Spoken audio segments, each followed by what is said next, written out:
Yeah, honestly, I've been working really hard to get back to full health, and I feel like probably over these last couple of weeks is when I've probably started feeling my best. Obviously, my ankle kind of.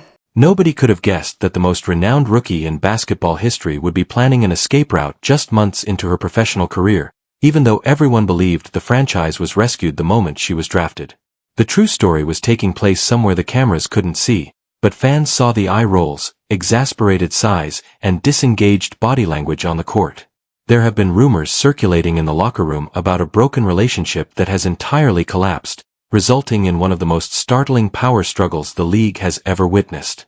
With a generational talent poised to turn a faltering team into champions, it began as a dream come true. However, it soon turned into a poisonous atmosphere of competing egos, purported penalties, and a coaching staff that appeared utterly unprepared for the phenomenon they had just inherited. People didn't anticipate open conflict between a star player and the individuals employed to mentor her, but they did anticipate growing pains. The tension has escalated to a boiling pitch. And there are rumors that the front office has received an explosive ultimatum. However, you have to look at the first moments she took the court wearing a professional jersey in order to comprehend how things turned so outrageously horrible so quickly. Indiana was meant to be a basketball paradise where a Midwest prodigy might develop into the ultimate professional icon. Rather, the situation's actuality struck like a goods train, revealing a pervasive organizational failure that could not be concealed by packed stadia. Charter aircraft, huge broadcast deals, and a level of international attention the league had never seen in its history were all part of the completely unprecedented anticipation surrounding her visit. If a franchise were given this kind of golden ticket, you would think they would do all in their power to play to her talents, keep her safe, and create a structure that would enable her to succeed right away. However, week after week, the complete opposite was shown on national television. It was a stunning demonstration of a conventional coaching staff frantically attempting to cram a revolutionary talent into an antiquated, stifling cage. It was a textbook in poor management. Before it even really started, the most successful career in basketball history was in danger of being derailed by a fundamental clash of ideals. This divergence was more than simply a small setback. Furthermore, the playbook was not the first indication of this disastrous failure. They began by discussing the team's response to its star player being physically assaulted on the floor. The physical punishment meted out to this rookie was completely unusual and revealed a serious weakness in the team's leadership. The transition from college to the pros is often harsh. In addition to playing tough defense, other teams were sending a message by using hard fouls, aggressive traps, and constant full-court pressure to intimidate the rookie. Every night, veterans in the league took their anger out on her jaw, ankles, and ribs because they felt humiliated by the media circus surrounding her. Everyone in the audience anticipated that her squad would support her, adopt an enforcer mindset, and defend their golden ticket at all costs. If you take a cheap shot at the franchise player in any other sport, the rest of the team clears the bench to ensure that it doesn't happen again. Rather, the strange passivity of the coaching staff in the face of the nightly beatings astounded the supporters. The head coach was frequently observed standing with her arms crossed after contentious hits, offering no fierce defense, no yelling at the umpires, and no tactical changes to penalize the aggressive defenses. Even after the whistle, there were times when she was clearly shoved to the hardwood, leaving the sideline completely still. Press conferences following games became extremely awkward as the leadership made cliched remarks about wanting to be harder, while tacitly blaming the youngster for not adjusting to the professional toughness fast enough. For a player accustomed to a setting where the entire program was structured around mutual trust and intense defense, this lack of verbal support felt like a huge betrayal. The inability to protect her was not just a physical problem, but also a psychological one that sowed the first seeds of intense animosity. She was bearing the brunt of the league's financial expansion, absorbing the envy of seasoned players, and staring at a bench that appeared utterly unconcerned with her plight. However, every time they took the court to play an aggressive set, a deeper, more systemic issue was developing, so the physical abuse was just the tip of the iceberg. The actual conflict started in the playbook, where two very different basketball ideologies collided disastrously. You had a revolutionary guard on one side whose whole persona was based on deep transition threes and lightning-fast transitions. and a fluid offense that relied on her exceptional court vision and mastery of improvisation. She saw passing routes and scoring angles that no one else in the building could understand, so she did more than just play the game. Conversely, you had a head coach who was firmly committed to an antiquated, defensively inflexible system that required sluggish, half-court setups and strict structural control. It was similar to questioning why a tractor with a Ferrari engine wasn't winning races on the racecourse. The offense turned into a slow mess every night, and the ball was frequently removed from the rookie's hands during critical plays, leaving onlookers in total shock.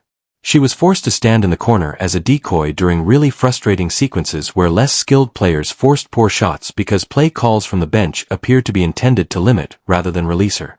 It was impossible to hide the frustration, which showed up as frigid glares to the bench following missed plays, shaking heads, and thrown-up hands.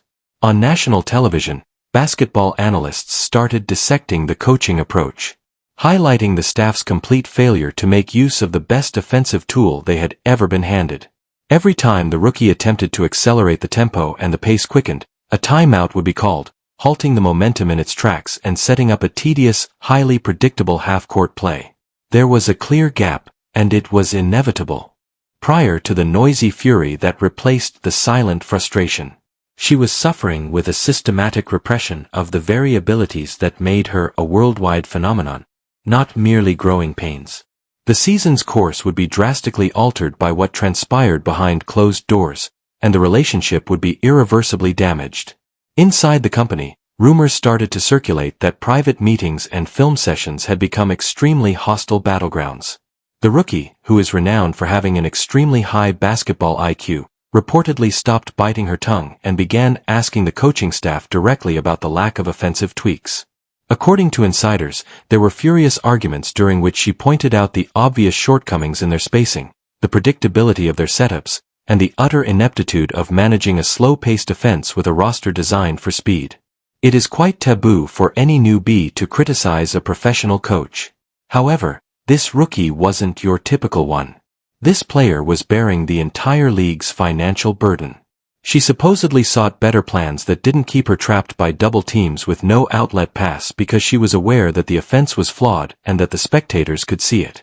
The coaching staff was offering her little tactical support as she faced blitzes and face guards that stretched 94 feet across the court.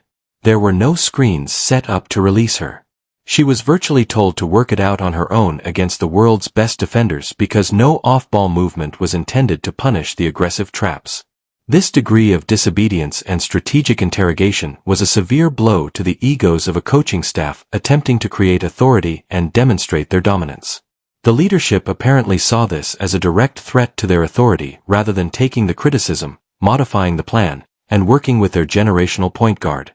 They created a poisonous power struggle where ego took precedence over actually winning basketball games because they were anxious to show that their method was superior to any one player. In order to retake control of the locker room, the coaching staff felt compelled to deliver a clear message. This led to a very contentious move that would eventually break the internet and ignite a tremendous media firestorm. When the team's top player suddenly began to see her minutes suspiciously reduced during the most crucial times of closely contested games, both fans and commentators were left absolutely perplexed. The coaching staff started benching their star player just when she was most needed, all under the really flimsy pretexts of foul problems, exhaustion, or defensive matchups. In certain instances, the offense would completely stagnate in the fourth quarter, in dire need of a spark to close a narrowing deficit. However, the franchise player would be seen sitting there with a towel over her shoulders and looking utterly enraged as the camera panned to the bench. She would chew on her lip while staring at the floor, exuding a competitive rage that could be seen on the TV. Strategic load management was not what this was. Many insiders conjectured that this was a deliberate, punitive action meant to remind the rookie of who was ultimately in charge. Benching the star to demonstrate compliance, defensive effort, and system obedience was a traditional old-school coaching strategy. However, it backfired in the most spectacular way imaginable to try to punish a generational idol in front of millions of devoted supporters. While the players' camp silently watched the obvious disrespect play out on national broadcasts, social media exploded with indignation, demanding the coach's immediate firing. The coaching staff's startling lack of self-awareness was demonstrated by the sheer arrogance of benching the one player who is in charge of selling out venues around the nation. The fact that the player was sidelined for a significant portion of the fourth quarter due to a petty power trip was a huge insult to both the player and the millions of spectators who paid outrageous ticket fees to see her perform.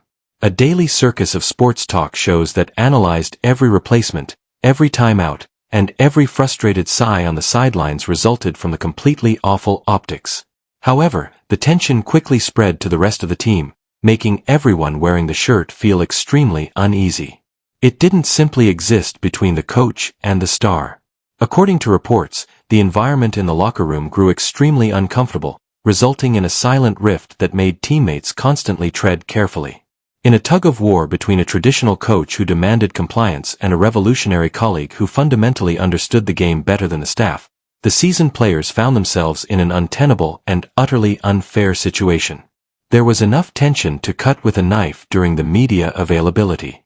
When reporters questioned teammates about the contentious coaching choices, the offensive difficulties, or the aggressive fouls against the rookie, their answers were extremely circumspect, replete with awkward pauses and prepared PR comments that stated nothing at all.